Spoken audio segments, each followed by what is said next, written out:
Good afternoon, good evening. So if someone can confirm that you can hear me, then we can get started.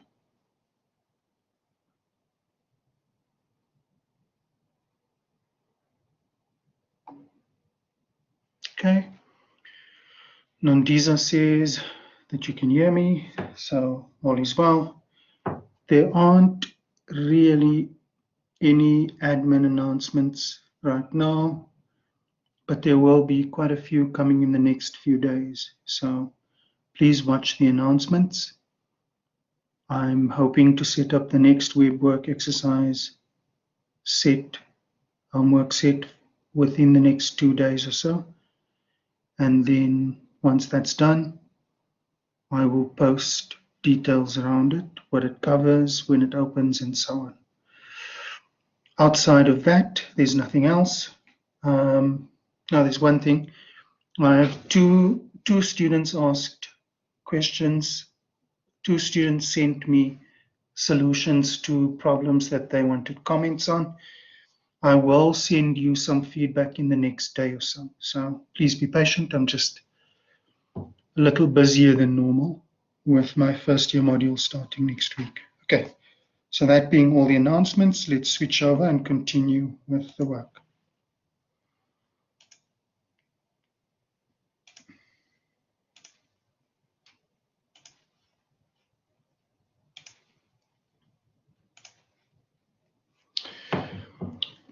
Okay, so in the first lecture this week, we spoke about the integral test. There's the test. We're not going to go through the details now. You saw it in the lecture, or you've had a look at it in the notes. We did some examples, we proved it, we did some examples, and we stopped after example 2. So we'll pick up there. Just mention the last little detail from example 2, and then we'll be ready to continue. So example 2 said, for what values of p is the series, the sum from 1 to infinity of 1 over n to the p convergent? And then we did some work on this, and we discovered that this is the case. That the p series, the sum from 1 to infinity of 1 divided by n to the p, is convergent if p is greater than 1 and divergent if p is less than or equal to 1. We also noted that when p is equal to 1, we get, as a special case of the p series, a particular instance of the p series, we get back the harmonic series, right, from the previous section. And the series in example 2 is called a p series, and like the harmonic series, it is important for the rest of the chapter. So what's going to happen is, in the next section, the comparison tests, we will need to know which of the previous series that we looked at are convergent and divergent, because we will compare new series to those ones, right? Similar to what we did in the comparison tests for improper integrals in section 7.8. Okay, so there's the result. The p series, the sum from 1 to infinity of 1 over n to the p, converges if p is greater than 1, and it diverges if p is less than or equal to 1. Okay, let's look at a specific example. In this example, we'll simply have 2 series, one of which converges and the other one diverges. So there we go. The series, the sum from 1 to infinity of 1 divided by n cubed. And if we expand that, we get the sum 1 divided by n cubed plus 1 divided by 1 cubed plus 1 divided by 2 cubed plus 1 divided by 3 cubed, and so on. We get that series. And that series you'll spot now is a p series, and in this case the value of p is 3, and because 3 is greater than 1, we know that the series above must converge. What about this series? The sum from 1 to infinity of 1 divided by n to the 1/3. And if we write that out as a series of additions, we get the sum from 1 to infinity of 1 over the cube root of n, which is 1 plus 1 over cube root of 2 plus 1 over cube root of 3, and so on. And this, of course, is divergent because it's a p series with p equal to 1/3, and 1/3 is less than 1. Right, now, an important warning comes next. So I'm going to remind you of what we've done in the integral test. So the integral test basically allows us to determine whether a series converges or diverges. And when we do that, we do it by evaluating an improper integral for a carefully chosen function. Remember, that's what the integral test does. So now, this function has to look like the series. The function that we use, that we calculate the improper integral of, needs to essentially be an extension of the function that defines the sequence from which the series comes. And all of those conditions are there. I'll show you very quickly.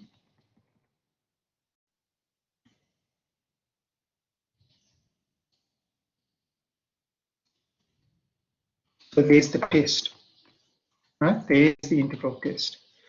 We need this function f to be continuous. It must be positive. It must be a decreasing function on the set of numbers, all real numbers, larger than or equal to 1. And in addition to that, the value of the sequence for which the series is built, that sequence must have the same value as the function f at natural numbers.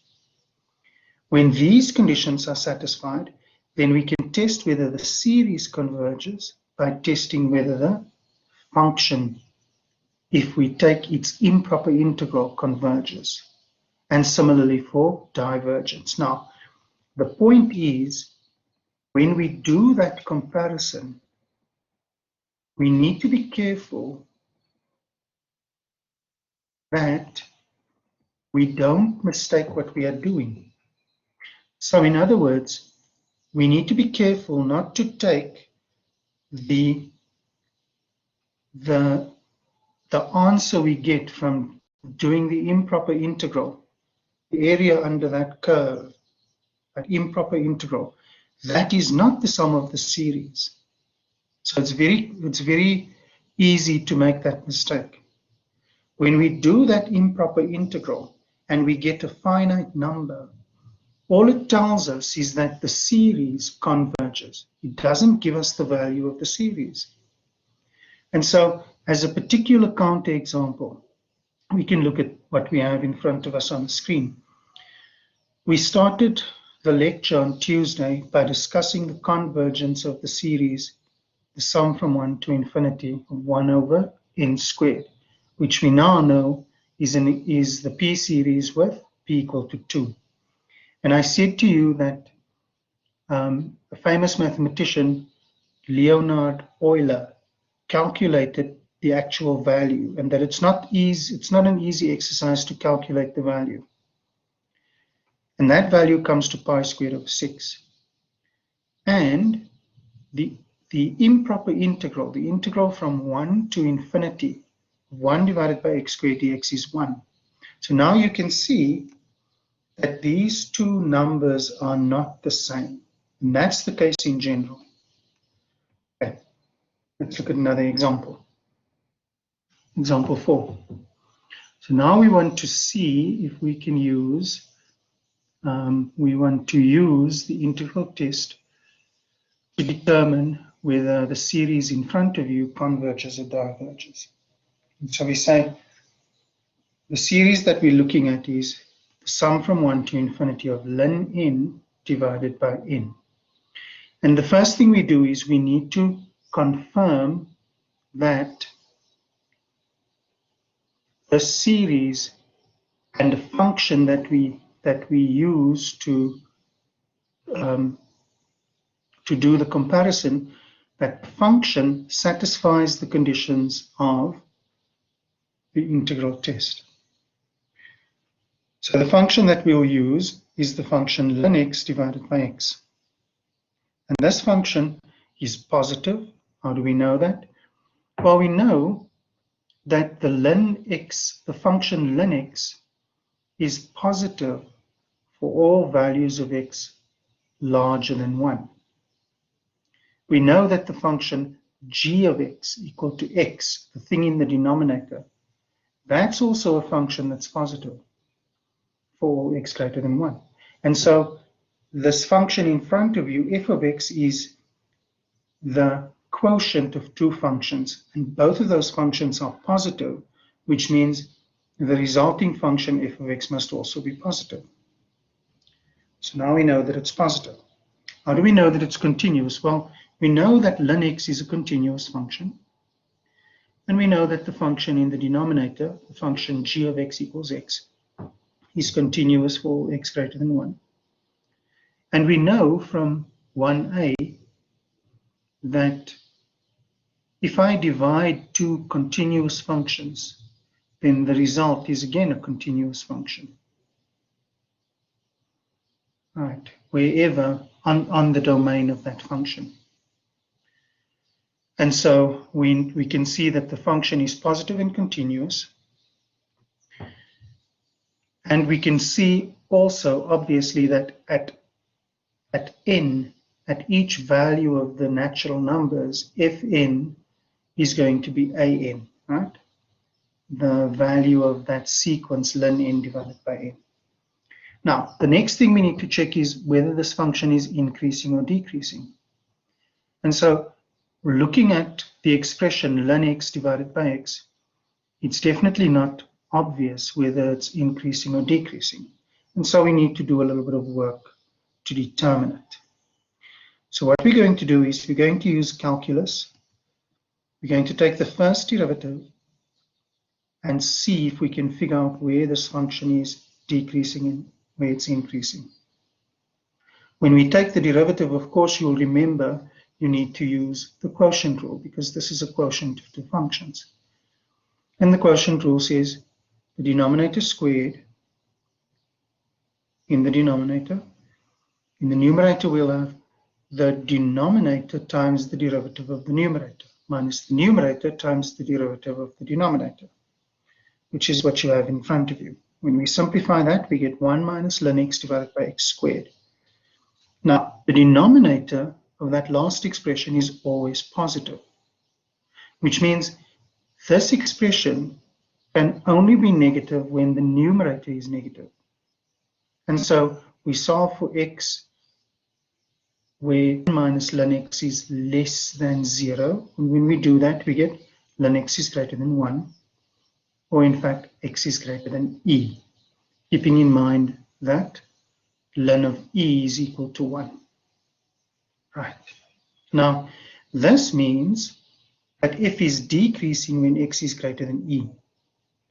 And so we are allowed to use the integral test. And so we say the integral from 1 to infinity of ln x divided by x dx is going to be, remember how we defined these improper integrals. One type of improper integral is the type where the upper or the lower bound is infinity or minus infinity. And when we have that, we need to integrate to a point t, and then whatever that expression ends up being, we need to take the limit as t goes to infinity of that expression, which we do here. Now, the next thing you need to remember is, how will I evaluate ln x divided by x? How will I get the antiderivative of that? Well, I'll remind you, you'll need to use something called U-Substitution. And you can go and double check the details. when you do, you get the limit as t goes to infinity of ln x all squared divided by 2, evaluated between 1 and t. When we plug that in, we get the limit as t goes to infinity of ln t squared divided by 2, which gives us infinity. In other words, that limit doesn't exist. That expression ln t squared divided by 2 grows larger and larger as x becomes larger. And so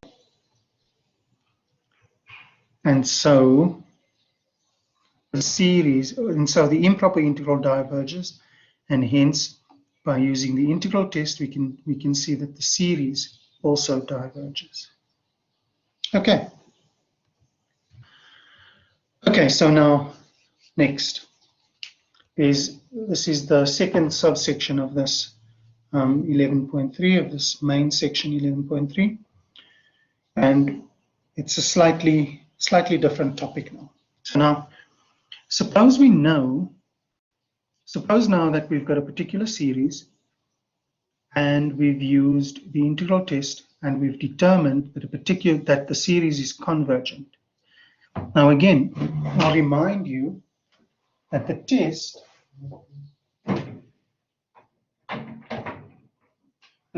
can only tell us whether the series converges or diverges. It can't tell us the value of the sum. So it turns out that in many cases, it's not actually possible to get the exact value of the sum of the series, right? And it also turns out that in many applications of applied mathematics, it's actually not crucial that we know the exact value.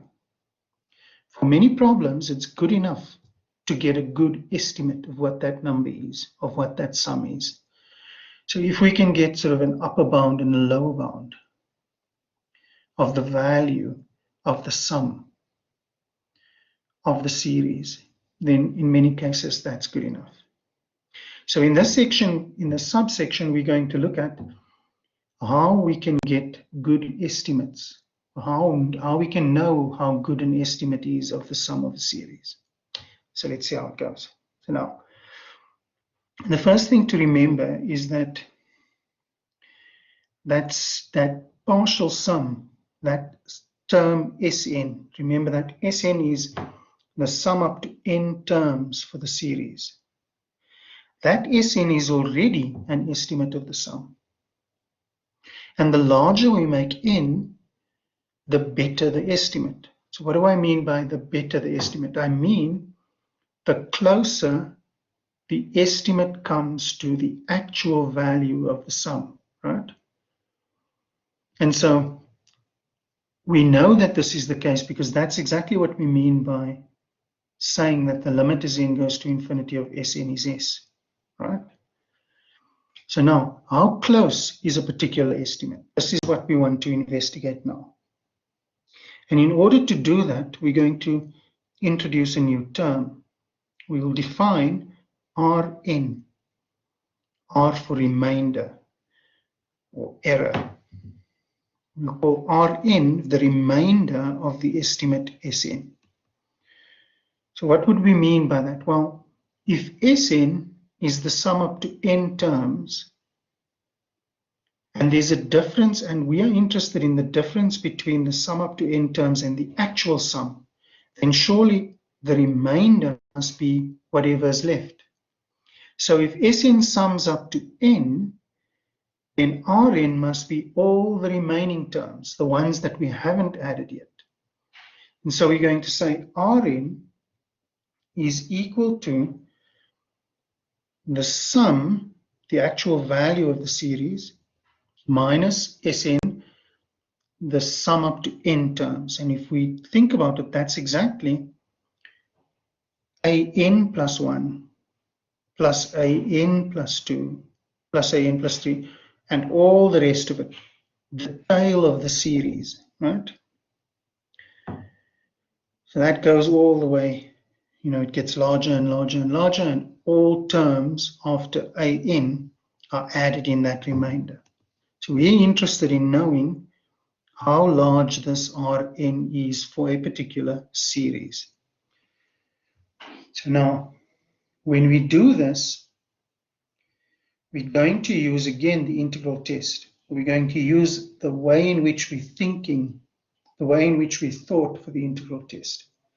And so we are going to assume that for this series an, there's a function f that satisfies all the conditions of the integral test.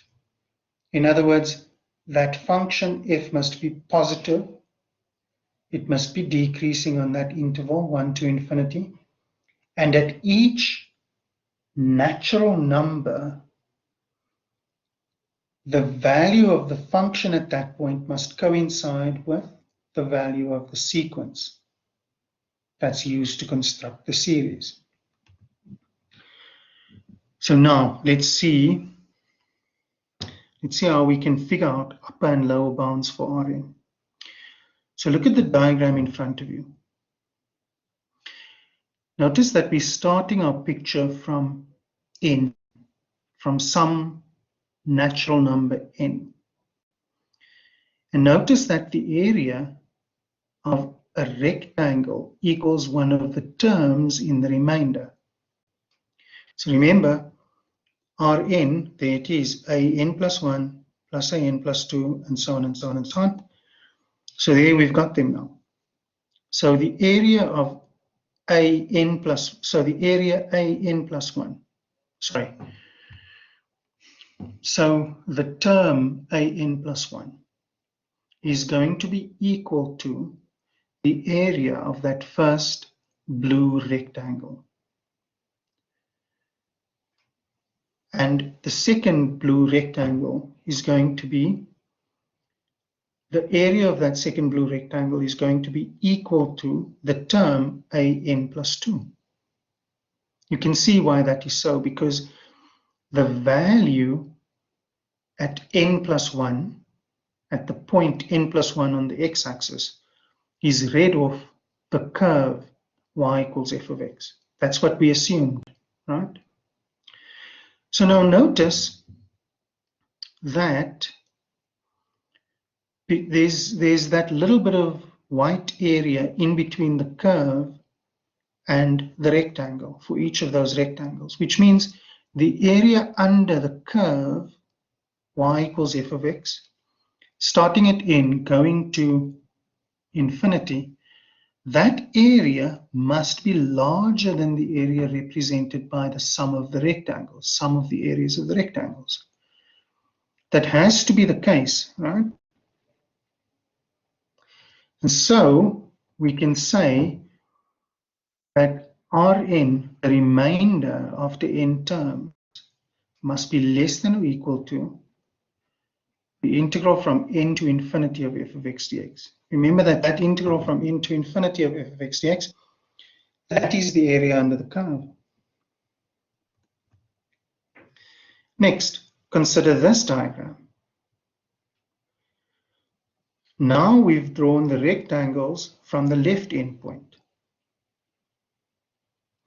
So notice what's going to happen now. What's going to happen is the sum of the areas of the rectangles will be larger, right, than the area under the curve. And so again, the sum of the areas go back to represent the terms of the remainder. And so we must have that in this case, the remainder, again starting at n plus 1, now it's larger than or equal to the integral from n plus 1, no longer n. Now it's the integral from n plus 1 to infinity of f of x dx. And we've proved the following test. And this test is called the remainder estimate for the integral test. Let k and n be natural numbers. Suppose that f at k is equal to ak, where f is a continuous, positive, decreasing function for x greater than or equal to n, and the series an is convergent. If we define Rn to be S minus Sn, then Rn must be greater than or equal to the integral from n plus 1 to infinity of f of x dx, and it must be less than or equal to the integral from n to infinity of f of x dx. Okay? Let's leave it there for a few more seconds. This is the remainder estimate for the integral test. Let k and n be natural numbers.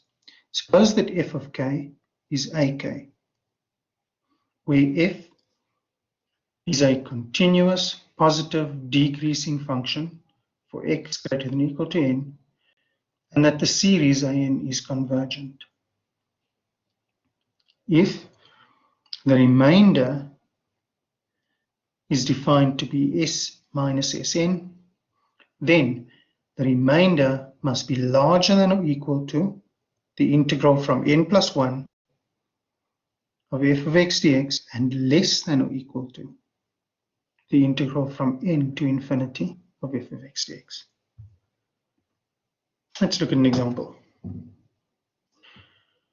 Approximate the sum of the series, the sum of 1 divided by n cubed, by using the sum of the first n terms.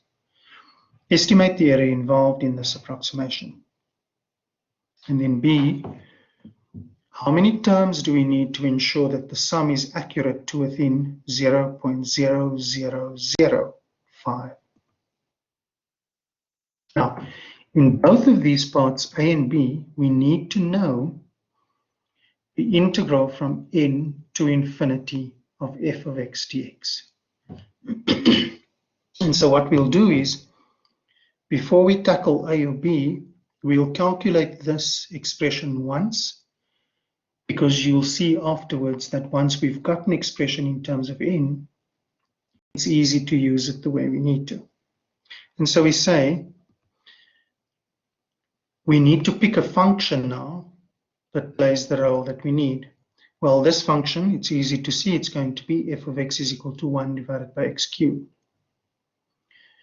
which satisfies the conditions of the integral test.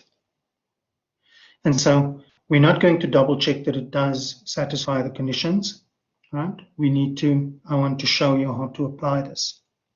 And so we have that the integral from n to infinity of 1 over x cubed dx, that's a simple integral to take, right? That's x to the minus 3. You can use the power rule. Increase the power by 1, divide by the new power, and we get the limit as t goes to infinity of minus 1 over 2x squared, evaluated between t and n. And this is the limit as t goes to infinity of minus 1 over 2 t squared plus 1 over 2n squared. And as t goes to infinity, the first term in that bracket goes to 0. And so we get 1 over 2n squared. Now we know that, now we can tackle A. To approximate the sum of the series by the 10th partial sum, remember what the 10th partial sum is, it's S10, which is the sum up to 10 terms. So the sum from 1 to infinity of 1 over n cubed is approximately S10, which is 1 over 1 cubed, plus 1 over 2 cubed, plus 1 over 3 cubed, and so on, up to 1 over 10 cubed. And that's approximately 1.1975. Now, according to the remainder estimate above, we know that R10 must be less than or equal to the integral from 10 to infinity 1 over x cubed dx. So now, to get that integral, we've got an expression for it. It's 1 over 2n squared. All right? And here n is 10, so it's 1 divided by 2 times 10 squared, which is 1 over 200. And there we've got an upper bound for the remainder after 10 terms. Suppose now we want to be accurate within a certain range. In other words, we want to make sure that the sum is within, that the estimate that we use is within 0.0005 of the true sum. So that means we need to find a value of n such that Rn is less than or equal to 0.0005, which means, again, Rn is less than or equal to that integral, which is equal to 1 over 2n squared. So we want n, so that 1 over 2n squared must be less than 0.0005. And we can solve this inequality to give us n squared is greater than 1 over 1,000, which means it's 1,000, or n must be greater than the square root of 1,000, which is approximately 31.6. Now remember what n is. N is assumed to be a natural number, which means what the question is asking us to do is to find the smallest n that satisfies this condition. So the number 31.6 is not a natural number. It's a rational number, but not natural. And so that means we need to move up to the next larger natural number, which means we need to say we need 32 terms to ensure accuracy within 0.0005. Okay, so now we have an upper and a lower bound for the remainder or error of a series. What about an upper and a lower bound for the sum itself? Wouldn't that be good? Okay, so what we're going to do next is we're going to use the same sort of way of thinking and start with equation 2 again. And it will take us 2 steps, and we'll have an upper and lower bound for the sum itself. So this is what we had from equation 2. If Rn is the remainder for the nth partial sum, then we know that it's bounded by those two numbers, those two, the calculations of those improper integrals. So now what we can do is we can add Sn to each side of each of the inequalities. Notice we've got 2 separate inequalities there. And so we are careful to add Sn everywhere we need to, and that will give us Sn plus the integral from n plus 1 to infinity is less than or equal to Sn plus Rn. And similarly, Sn plus Rn must be less than or equal to Sn plus the integral from n to infinity. Now, what is Rn? Remember that Rn is simply S minus Sn. And so if I plug that in, I get S is equal to Sn plus Rn, which means here's the result. The actual sum of the series is bounded by those two expressions. So if you take any partial sum, you simply have to take the integral from n plus 1 to infinity of f of x on the left, and the integral from n to infinity of f of x dx on the right. And these numbers will become bounds for the actual sum. So we know what we know upper and lower bounds for what the sum of the series is. Let's look at a quick example. Use equation 3 above with n equals 10 to estimate the sum of the series, the sum from 1 to infinity of 1 over n cubed. Now the inequalities in 3 become, so notice this is the same, this is a continuation of example 5, right? And so with n equals 10, we get S10 plus the integral from 11 to infinity of 1 over x cubed dx, which is less than or equal to s less than or equal to S10 plus the integral from 10 to infinity of 1 over x cubed dx. And so from example 5, we know what that integral from n to infinity is. And so we can simply plug it in to calculate those two integrals. And we get S10 plus 1 divided by 2 times 11 squared is less than or equal to s less than or equal to S10 plus 1 divided by 2 times 10 squared.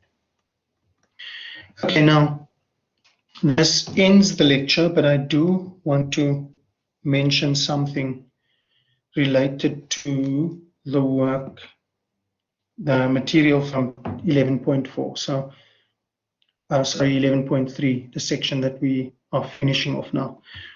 You will notice, I'm going to go back to one of these examples.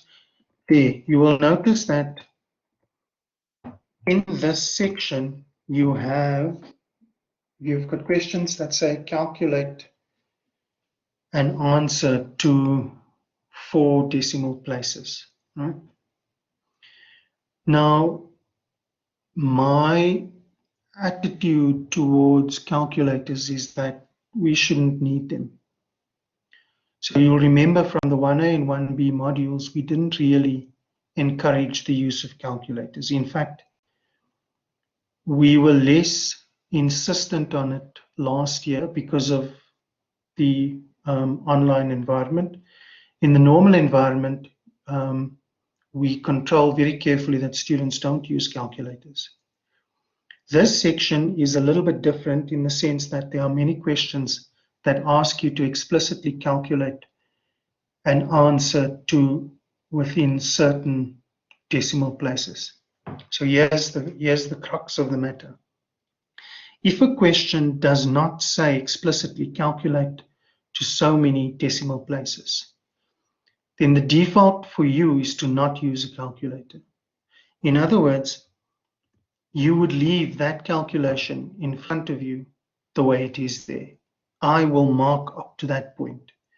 Unless the question I ask you explicitly says calculate to 2 or calculate to 3 decimal places, you will leave it like this. And so right at the end, example 6, I purposefully left what you see on the screen now to be the last step. If you go to your textbook, you'll see that they did another line, in fact, 2 more steps, where they calculated S10 to be approximately 1.197532. Right? And then they do another thing where they estimate or approximate S by the midpoint of this interval. Okay, we're not going to do that. So in general, I will leave the calculations like they are in front of you, and that's what I will mark. So I'll be careful to explicitly say whether you should use a calculator or not. Okay, that ends the material for this week. I did load, you would have seen, maybe you haven't seen it, but I did load the recording that I promised to do. I loaded it this afternoon. And so you've got a copy of this lecture already in the folder for this week. So now you've got this one and that one. I think the other way that I make them by recording them on my laptop beforehand leads to a much smaller file size. So please check them out. Check that one out, because from next week, from Tuesday, I want to load at least the Tuesday lecture, because I've got my first year module starting next week, and I've got a clash between that first year module and this module for us. Okay, now I'm going to look at okay, TJ Khafela says, sir, please explain the lower bound again. Okay, Mr. or Ms. Khafela, the lower bound from where? Is there an example? Which one specifically?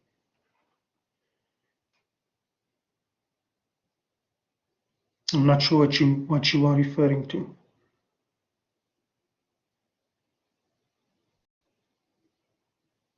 Okay, we'll give Khafela a minute or so.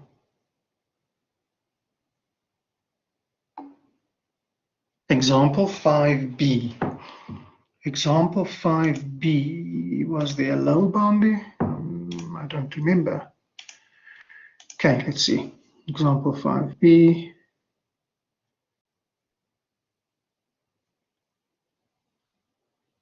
Okay, there is a lower bound. Let's make it full screen.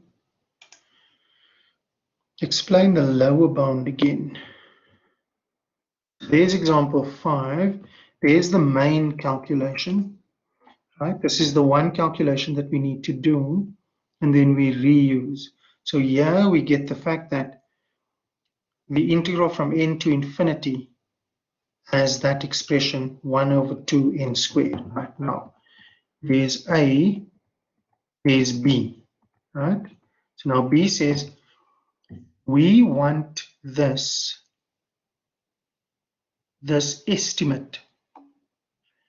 Right? We want the estimate to be within 0.0005.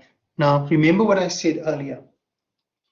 Every partial sum is an estimate of the sum itself. So, the partial sum up to 10 terms is an estimate of the sum. But the partial sum up to 11 terms is a better estimate. And up to 12 terms is an even better estimate.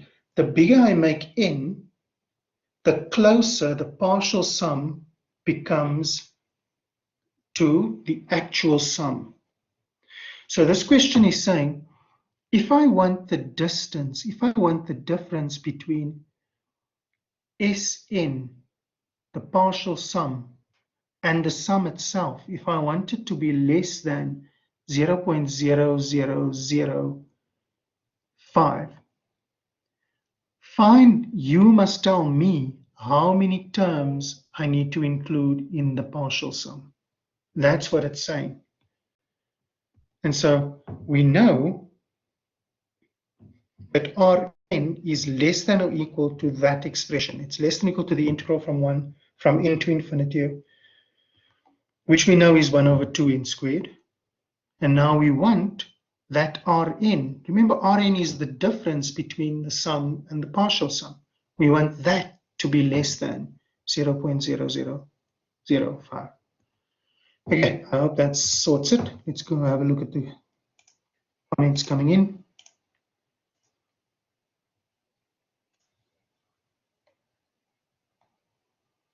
We cannot see your screen. Abaji, I think. Okay, I did share it. Nandisa can see. Okay, let's do it again. We've got 2 minutes left. I'm sharing it now. You should be able to see it. Okay, so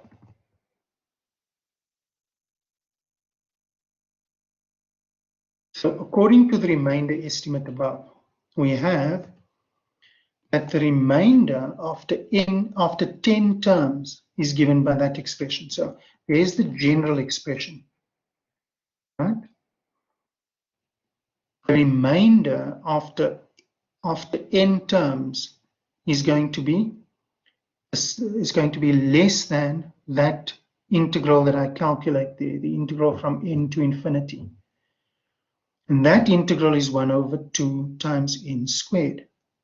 Now, there's B. Question B says, how many terms do we need to ensure that the sum is accurate to within 0.0005? Now I'm going to explain it again. Remember that we said the partial sum is an estimate of the real sum. So Sn S subscript n is the partial sum up to n terms. So S10 is the partial sum up to 10 terms. S15 is the partial sum up to 15 terms. S100 is the partial sum up to 100 terms. Right? Now, here's the thing. The bigger I make n, the closer the partial sum gets to the actual sum. So if I want to make the difference between the sum and the partial sum small, I need to make n large. And remember that that difference is Rn. Now, having that background, let's look at it again. This is what we want to do now. Accuracy to within 0.0005 means that we must find the value of n such that Rn is less than or equal to 0.0005. But we have an expression for Rn, or we've got an upper bound for Rn. We know that Rn is less than or equal to that integral. That's what we derived in the test for estimating. And that expression, when we calculated it, it came to 1 over 2 times n squared, which means we want n so that 1 divided by 2n squared is less than 0.0005. And that means we want n squared to be 1 divided by 0.001, which is 1,000. Or we want n to be greater than the square root of 1,000, which is approximately 31.6. Now, remember that n is the index for a sequence, and a sequence is only defined for natural numbers. So that number there, 31.6, is not a natural number.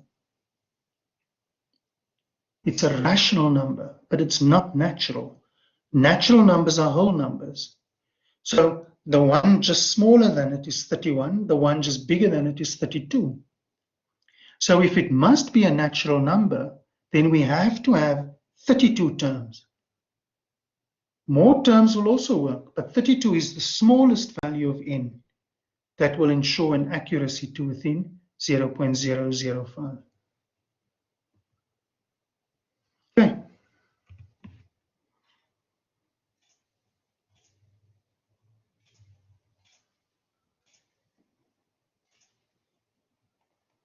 Okay, Mr. or Ms. Khafela, can you see it now?